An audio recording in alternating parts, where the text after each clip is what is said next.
இங்கே இந்த சின்ன பொண்ணு அவளோட சக்தியை வச்சு நோய்வாய்ப்பட்ட பயிரெல்லாம் சரி செய்யறா.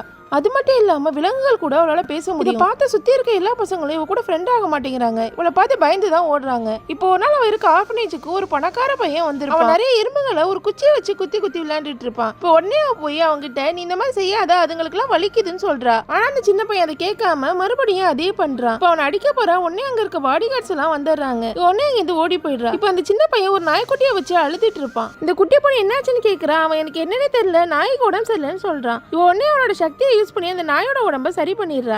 அதுக்கப்புறம் ரெண்டு பேருமே ஃப்ரெண்ட்ஸாக ஆரம்பிக்கிறாங்க. ஒரு நாள் அந்த சின்ன பொண்ணு அவங்கிட்ட உனக்கு என்ன ஆசை இருக்குன்னு கேட்பா.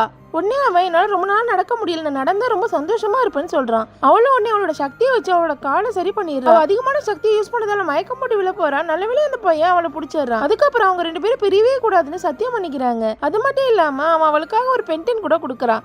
அதுக்கு பதிலாக இந்த சின்ன பொண்ணு அவனுக்கு ஃப்ளவர்ஸால ஆன ஒரு கிரீடத்தை கொடுக்குறா. இப்போ ஒரு நாள் இந்த சின்ன பையனை அவங்க வீட்டு வேலைக்காரரு உன்னோட அப்பா இறந்துட்டாங்க வா போலான்னு சொல்லி கூட்டு போறாரு.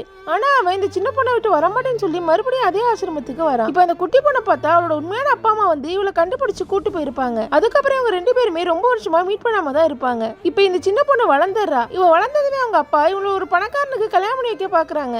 ஏன்னா அவன் தங்கச்சி அவனை கல்யாணம் பண்ணிக்க மாட்டேன்னு சொல்லிடுவா. அதனால இவன் அந்த பணக்காரனை மீட் பண்ணலான்னு போறா. இப்போ அவன் ரூம்ல போய் பாக்குற இவ கொடுத்த அதே ஃப்ளவரான கிரீடம் இருக்கு. அதை பார்த்துட்டு இருக்கப்போ அங்க அவன் ஃபியான்சி வரான். பார்த்தா அவன் வேற யாரும் இல்ல, அவன் சின்ன வயசுல விளையாண்ட அந்த குட்டி பையன் தான். இப்போ ரெண்டு பேருமே ரொம்ப வருஷம் கழிச்சு பாக்குறதால அவங்களால அடையாளம் தெரியல. இப்போ அதே நேரத்துல அவங்க அம்மா அந்த இடத்துக்கு வராங்க. பாட்டி கூப்பிடுறாங்கன்னு சொல்லி அவனை கூட்டிட்டு போறாங்க. இப்போ அந்த பாட்டி அவகிட்ட ரொம்ப பாசமா நடந்துக்கிறாங்க. அதுக்கப்புறம் அவளுக்கு அந்த பாட்டியை ரொம்ப பிடிச்சி போயிடுது.